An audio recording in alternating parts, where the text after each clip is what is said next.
இந்தியாவின் மிக புனிதமான சக்தி பீடங்களில் ஒன்றாக விளங்குவது காமக்யா தேவி கோவில்.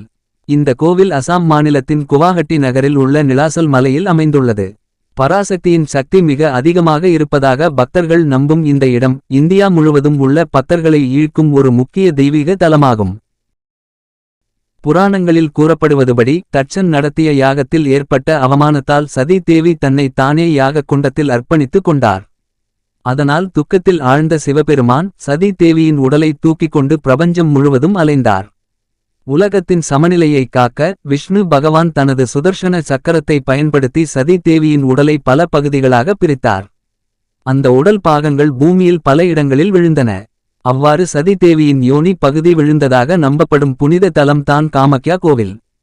இதனால் இந்த இடம் பெண்மை சக்தி மற்றும் படைப்பின் தெய்வீக சக்தியை குறிக்கும் மிக முக்கியமான சக்தி பீடமாக கருதப்படுகிறது. இந்த கோவிலில் ஆண்டுதோறும் நடைபெறும் அம்புபாசி மேளா என்ற திருவிழாவிற்கு ஆயிரக்கணக்கான பக்தர்கள் வருகை தருகின்றனர். ஒவ்வொரு வருடமும் அம்புபாசி திருவிழா நேரத்தில் அந்த யோனி வடிவ கல் பிளவிலிருந்து வரும் நீர் சிவப்பு நிறமாக மாறும் என்று பக்தர்கள் நம்புகிறார்கள். அது தேவியின் மாதவிடாய் சக்தி என கருதப்படுகிறது.